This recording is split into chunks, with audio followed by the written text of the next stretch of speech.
अस्सलामुअलैकुम M T cat 2022 aspirants, कैसे हैं आप सब लोग। उम्मीद करता हूं कि आप सब लोग बिल्कुल खैरियत से होंगे, फिट होंगे। मेरा नाम अब्दुल्ला नवाज़ है और मैंने इस साल एम टी कैट 2021 में एज अ फ्रेशर अप्लाई किया था। मेरे एफ एस सी में 1091 मार्क्स हैं 1100 में से, और मैंने एम टी कैट 2021 टेस्ट में 180 मार्क्स हासिल किए हैं 210 में से।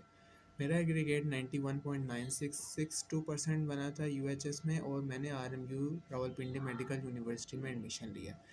आज मैं आपको अपने सफ़र में आने वाली परेशानियों और अपने सफ़र इसमें आने वाली परेशानियों और कुछ बेसिक गाइडलाइंस बताऊंगा, जिस पर अमल करके आप आसानी से एम डी कैट 2022 को क्रैक कर सकते हैं और गवर्नमेंट मेडिकल यूनिवर्सिटी में अपनी सीट सिक्योर कर सकते हैं। सबसे पहले ये बात करते हैं कि एम डी कैट 2021 और आगे आने वाले एम डी कैट और पहले के एम डी कैट टेस्ट में फ़र्क क्या होता था।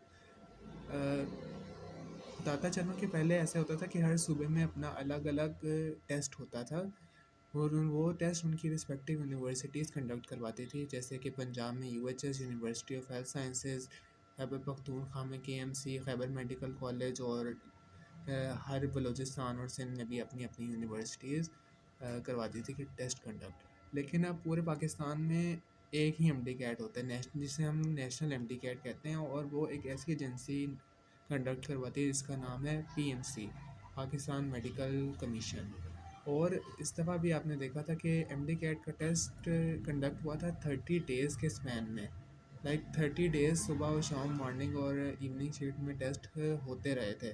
लेकिन पहले क्या होता था कि पहले एक ही टेस्ट कंडक्ट होता था पूरे प्रोविंस में। जब प्रोविंस जैसे पंजाब में अगर है तो पूरे प्रोविंस के हर सारे बच्चों का टेस्ट एक ही दिन होगा।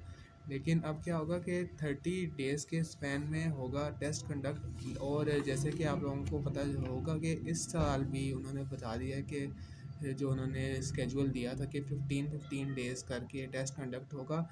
और क्या होता है कि और क्या डिफरेंस है, सबसे पहले बताता चलूँ कि अब मल्टीपल टेस्ट होंगे, हर किसी बच्चे का टेस्ट अलग अलग होता है। कुछ सिमिलैरिटीज़ होती हैं, लेकिन पहले क्या होता था कि सारे बच्चों का एक प्रोविंस में एक ही टेस्ट होता था, जिससे सिमिलैरिटी होती थी और जिससे यूनिफॉर्मिटी रहती थी पूरे प्रोविंस के बच्चों के लिए। Same difficult I know I need news, but I don't know. I see this news. Same difficulty level होता था।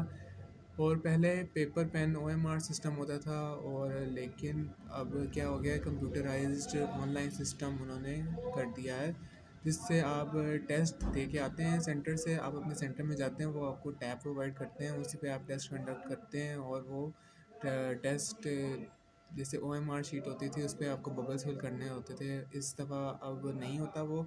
और क्या होता है कि 30 डेज़ में 30 मिनट्स में आपको अपना रिज़ल्ट मिल जाता है, अमालनामा आपके घर पे पहुंच जाता है। सही हो गया। अब नेक्स्ट पॉइंट मैंने ये डिस्कस करना था कि एफएससी की इंपॉर्टेंस क्या होती है मेरिट मेकिंग में। जैसे यूएचएस में आप लोगों को पता है कि उनका एग्रीगेट फार्मूला क्या है कि 50% एम टी कैट होता है, 40% एफएससी और 10% मैट्रिक। तो जैसे कि आप लोगों को पता चल गया होगा कि 40% एफएससी काफ़ी इंपॉर्टेंस रखती है। It is not a joke at all. इस साल भी देखें तो आप लोगों को पता चलेगा कि बहुत सारे ऐसे बच्चे थे जिन्होंने एमटी कैट में बहुत अच्छा स्कोर किया, इंक्लूडिंग बहुत सारे रिपीटर्स, लेकिन उनके एफएससी में मार्क्स इतने अच्छे नहीं थे, जिसकी वजह से उनका एडमिशन नहीं हो सका, जिसकी वजह से उन्होंने मार खाई और वो रह गए हैं। जिसकी वजह से बहुत सारे बच्चों ने स्पेशल एग्ज़ाम में अपीयर हुए हैं, इंक्लूडिंग बहुत सारे रिपीटर्स भी। इसीलिए आप एफएससी को मजाक बिल्कुल नहीं लें, बिल्कुल उसको हल्का ना लें। आप ऐसा करें ना कि आप लोग एफएससी इतनी अच्छी करें कि आप लोगों को जब एमटी कैट में आए तो दूसरी बुक्स फॉलो करने का टाइम ज़्यादा मिल जाए, और जो आप लोगों की अपनी बुक्स हैं उनको इतना अच्छा आप लोगों ने प्रिपेयर किया हो कि आप लोगों को उसके बारे में फ़िक्र ना हो, और आप अच्छा आसानी से उसको कर लें, और इस पर आप लोगों का ज़्यादा टाइम वेस्ट ना हो, उसकी फिर आपको ज़्यादा टेंशन ना लेनी पड़े। इसी तरह अभी हम बुक्स की बात कर ही रहे हैं, तो मैं आप लोगों को ये बता सकूँ कि कौन सी बुक्स फॉलो करनी है, और मैंने अपने कैसे स्ट्रेटजी बनाई थी कि सारी बुक्स को, सारे प्रोफेंसेस की बुक्स को साथ लेके चलना है। तो फर्स्ट है वही है बायोलॉजी। बायोलॉजी डाइवर्स सब्जेक्ट है, इसलिए आप लोगों को वो दोनों बुक्स के फेडरल की बुक के लिए भी जाना पड़ेगा और पंजाब टेक्स्ट बुक पीटीबी के लिए भी जाना पड़ेगा। इस दफ़ा टेस्ट में केपीके की बुक से भी बहुत सारे टेस्ट आए हैं, एमसीक्यूज़ आए हैं, लेकिन वो आप लोगों को पूरी बुक करने की ज़रूरत नहीं है क्योंकि बहुत सारी चीज़ें मिलती-जुलती भी होती हैं। तो मैंने वो वाले पॉइंट्स शॉर्ट लिस्ट किए हैं जो आप लोगों के फेडरल में और पीटीबी की बुक में नहीं है, सिर्फ पख्तूनख्वा केपीके की बुक में ही वो पॉइंट्स हैं। तो I will provide you the link will और पीडीएफ फॉर्म में आप लोगों को मैं प्रोवाइड कर दूँगा। So next we have physics.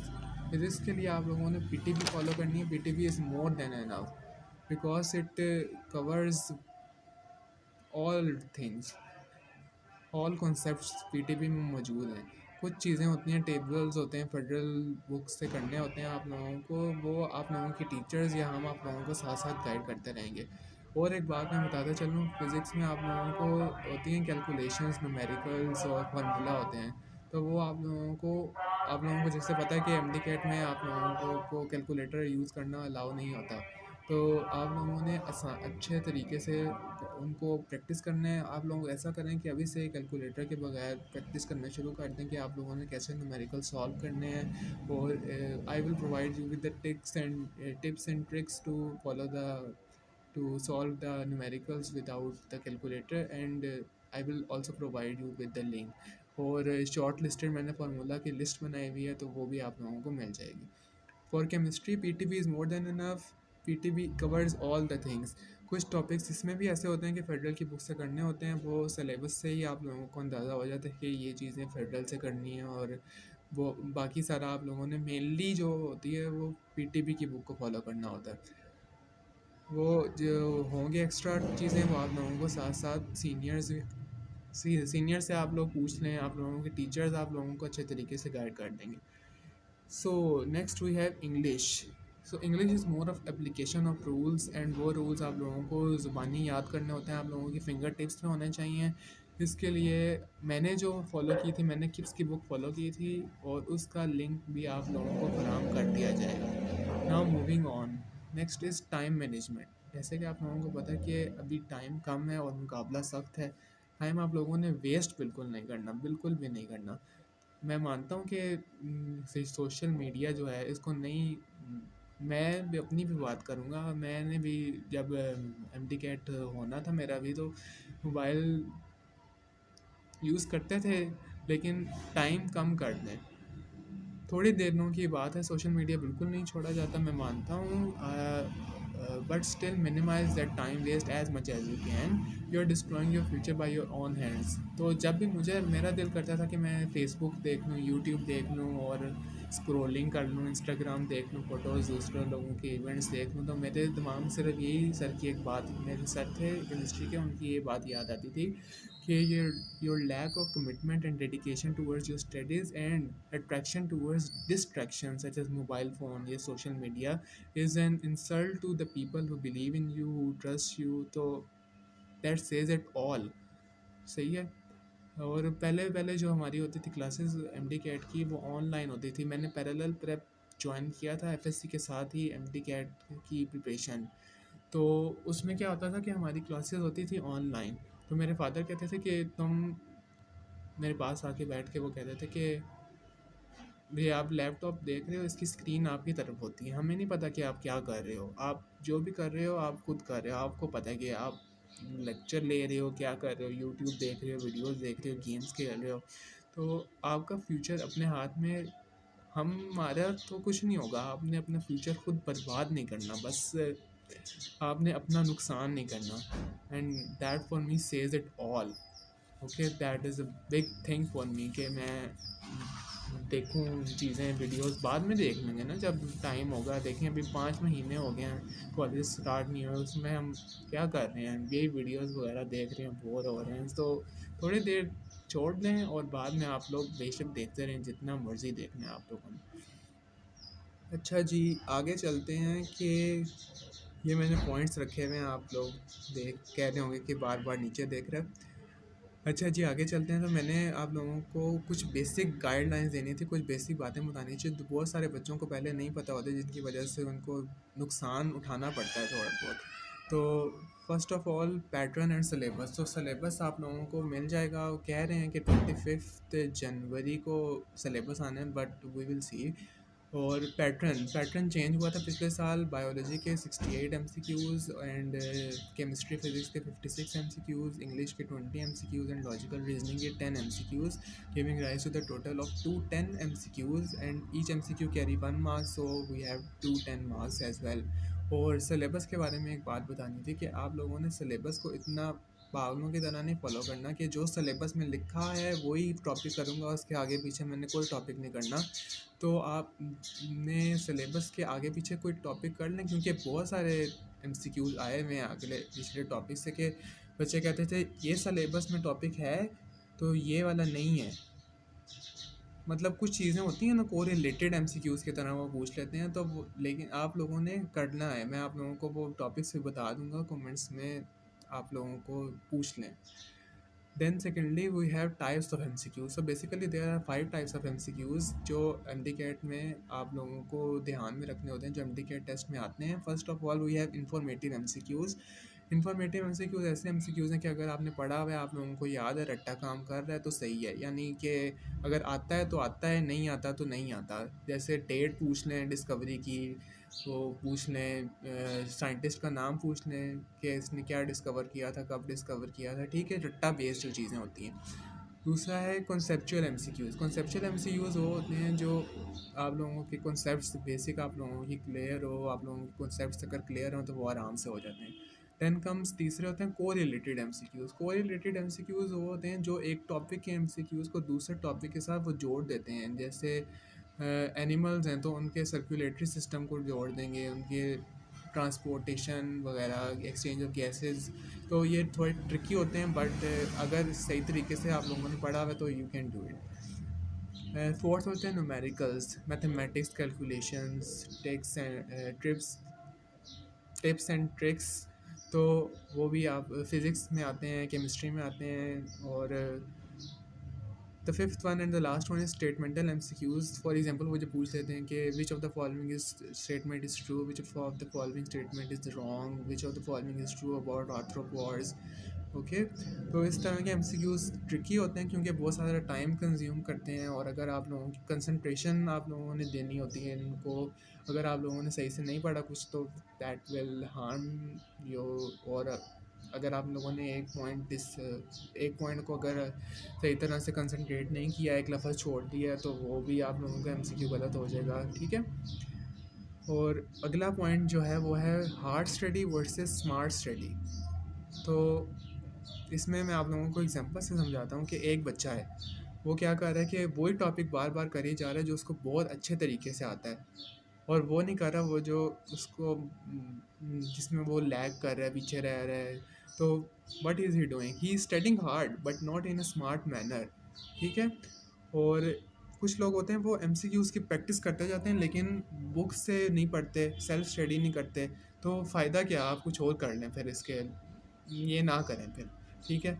और थर्ड होते हैं कुछ लोग होते हैं जो अपना स्केजुअल दूसरों को बताते हैं, जैसे मैं भी हूँ मैं मेरे जैसे जो लोग होते हैं वो दूसरों के स्केजुअल सुन के फिर कहते हैं यार ये तो बड़ा अच्छा स्केजुअल है, और फिर उनको फॉलो करने लगते हैं, और फिर अगले दिन क्लास में सोए रहते हैं, 4 बजे उठ जाएं और फिर ये कर लें वो कर लें, फिर अगले दिन क्लास में सोए रहें और फिर अगला पूरा दिन वेस्ट करें। So I will recommend you not to do this. I will recommend you to make your own schedule. और अगर आप लोगों को मैं अपना बताऊं तो मैं हूँ नाइट स्टडी, कि मैं रात में पढ़ सकता हूँ, मैं सुबह जल्दी नहीं उठा जाता। और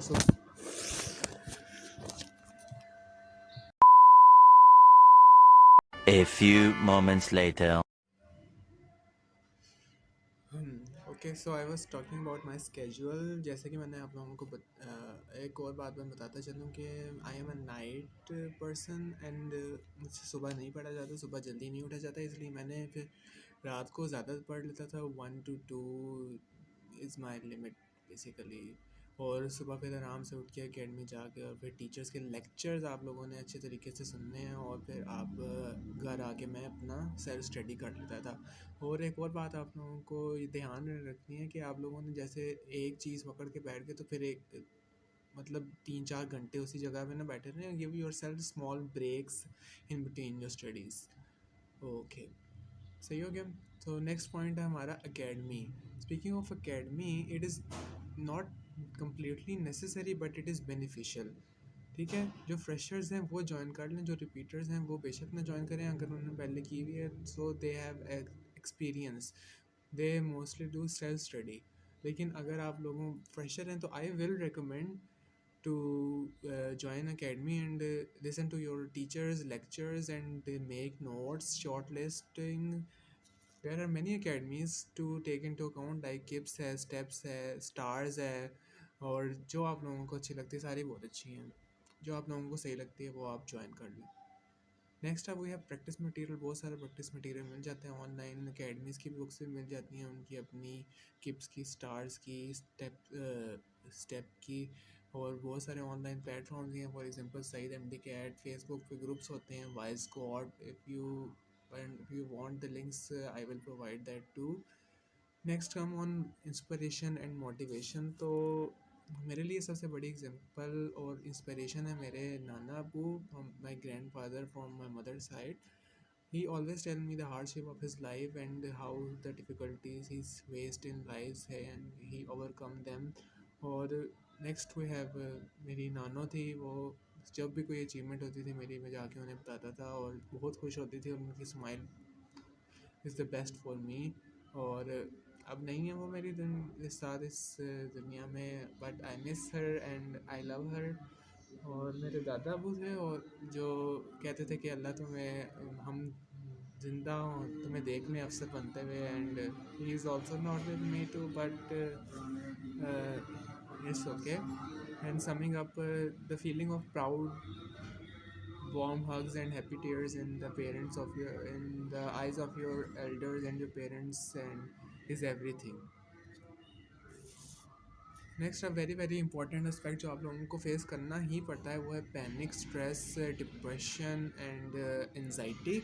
I will tell you myself, इस साल I will say it was at its peak. जब भी हमें पता चलता था कि हमारे कुछ ऐसे दोस्त हैं जिनके टेस्ट में फुल मार्क्स आ रहे हैं, जिन्होंने पूरे पूरे मार्क्स ले रहे हैं, जिन्होंने इतना अच्छा पढ़ा हुआ है कि टीचर्स को बता रहे हैं, अपने डाउट्स पूछ रहे हैं, हर सारे का सारा मतलब जो काम हो रहा है उस दिन वो कर रहे हैं। और कुछ रिपीटर्स हैं जो 2-2 साल उन्होंने वही बुक्स पढ़ी हैं और उनको तो फिंगर टिप्स से बुक्स याद हो गई होती हैं, और एमसीक्यूज़ उन्होंने इतने सारे प्रैक्टिस किए होते हैं।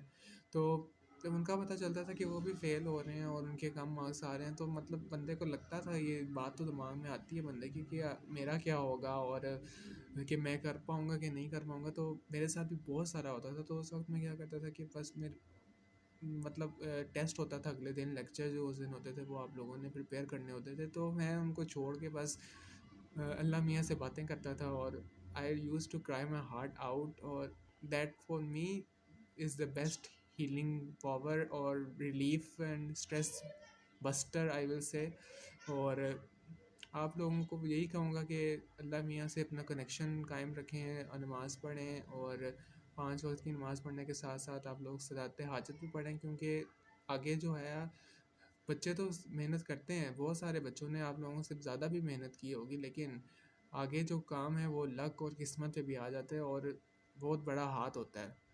ठीक है, mark my words about than, कि किस्मत आप लोगों की अच्छी होगी तो फिर ही आप लोगों को एडमिशन मिलेगा, चाहे आप लोगों ने कितना भी ओवर कॉन्फिडेंस हो कि हमने इतना पढ़ लिया, हमने बहुत सालों से ज़्यादा अच्छा पढ़ा कि हमें इतने ज़्यादा MCQ सॉल्व किए, हमारे तो नंबर ही अच्छे आए हैं, FSC में भी अच्छे नंबर हैं, और जब हम अकेडमी में टेस्ट दे रहे थे तो बहुत अच्छे नंबर आते थे। लेकिन वो जो जगह होती है ना, उधर जाके आप लोगों को पता चलता है कि अल्लाह ताला आप लोगों के, अल्लाह ताला के साथ कितना ज़रूरी है, और किस्मत क्या चीज़ होती है। ठीक है, याद आ गया। अगर मैं अपने टेस्ट एक्सपीरियंस की बात करूं तो मेरा टेस्ट था 26 सितंबर को और मॉर्निंग टाइम में था, और मैंने अपना टेस्ट जब किया था तो जो था कि स्किप नहीं कर सकते वगैरह वगैरह, मैंने स्किप किया था। और आई विल से दैट कुछ नहीं होता, स्किप कर सकते हैं, उन्होंने ख़ुद भी कहा था कि आप लोग स्किप कर सकते हैं। लेकिन आप लोगों ने जब मतलब आप लोगों का जब टेस्ट सबमिट हो गया उसके बाद नहीं आप कर सकते। और क्या बात थी कि मेरे टेस्ट में बहुत सारे MCQs थे, ऐसे भी थे जो सेंस नहीं बना रहे थे, और जिनके MCQs थे जिनकी आउट ऑफ सिलेबस थे, जिनके ऑप्शंस रिपीट हो रहे थे, और कुछ थे कि जिनके आंसर थे वो एक से ज़्यादा ऑप्शन भी थे। तो और बहुत सारे ऐसे भी एमसीक्यूज़ थे जो ऐसे टॉपिक्स आए हुए थे जो उन्होंने सिलेबस में नहीं मेंशन किए हुए थे। तो इसीलिए मैं आप लोगों को कह रहा हूँ कि स्ट्रिक्टली आप लोगों ने सिलेबस को फॉलो नहीं करना, आगे पीछे भी थोड़े बहुत टॉपिक्स पढ़ लें और आप लोगों का फ़ायदा ही होगा इसमें। क्योंकि मैंने जब अपनी प्रिपरेशन की थी तो मैंने ये पॉइंट अपने दिमाग में रखा था कि मैं आगे पीछे के भी कर लूँ, क्योंकि सिलेबस से मुझे देख के ही पता ऐसे लग रहा था कि ये जो सिलेबस है ना इसमें इंपॉर्टेंट चीज़ें तो उन्होंने दी भी नहीं है। और मैं आप लोगों को कहूँगा कि आप लोग एक रीडिंग दे दें, बस एक दफ़ा पढ़ लें उनको। क्योंकि मैं भी बिलीव करता हूँ इन सेइंग में कि I prepare yourself for the worst and expect the best. So I will recommend you, बाकी आप लोगों की मर्ज़ी है। और after the test I was satisfied with what I have done. और एक और बात मैं आप लोगों को रेकमेंड करूँगा कि जो फेसबुक ग्रुप्स होते हैं वो आप लोग ज्वाइन करें, क्योंकि अगर आपका टेस्ट बाद में है तो आपसे पहले जो बच्चों का टेस्ट होता है वो अपने एमसीक्यूज़ शेयर करते हैं। और इस बार भी बहुत सारे एमसीक्यूज़ रिपीट हुए हैं। मेरे टेस्ट में बहुत सारे एमसीक्यूज़ थे जो इन ग्रुप्स में बच्चों ने भेजे हुए थे और मैंने पढ़े हुए थे, एक नज़र आप डाल लें। और वो एमसीक्यूज़ मेरे टेस्ट में आए हुए थे और it help a lot. Last but not the least कि अगर कोई आप लोगों से हेल्प मांगे तो उसकी हेल्प कर दिया करें, ये टेस्ट के दौरान ना किया करें। ये मतलब हेल्प चीटिंग हो जाती है, वो हेल्प नहीं होती। कोई चीज़ अगर उसको समझ नहीं आ रही है, अगर उसके नोट्स इनकम्प्लीट हैं तो आप लोग उस अपने नोट्स शेयर कर दिया करें और कोऑपरेट किया करें दूसरों के साथ, बिकॉज शेयरिंग इज़ केयरिंग। और ये ना सोचा करें कि अगर हम उसकी हेल्प करेंगे तो वो हमसे आगे निकल जाएगा और एडमिशन नहीं होगा हमारा, उसका हो जाएगा। Just be positive and help others and be your self. और एक बात आप लोगों से करनी थी कि आई वॉज प्लानिंग कि अभी फेबररी तो आ गया है तो आप लोगों की साथ साथ पैरेलल आप लोगों को शुरू कर देनी चाहिए। तो मैं सोच रहा हूँ कि एक व्हाट्सएप ग्रुप बनाऊँ, अगर आप लोग चाहते हैं कि उसमें आपको एमसीक्यूज़ दे दिया करूँ, बहुत सारे प्रैक्टिस मटेरियल बुक्स वगैरह दूसरे प्रोविंसेस की, या फिर अगर आप लोगों को कोई डाउट्स हों, क्वेरीज हों, वो आप लोग मुझसे उस ग्रुप में पूछ दिया करें। तो अगर यू वांट दैट तो I am down for that. और आप लोग कमेंट सेक्शन में मुझे ज़रूर बताइएगा और अच्छी सी तैयारी करें, अपना बहुत सारा ध्यान रखें और कोई भी बात पूछनी हो तो कमेंट्स में पूछ लें और अपना बहुत सारा ख्याल रखें। और this is me Abdullah Nawaz signing off. Peace, अल्लाह हाफिज़।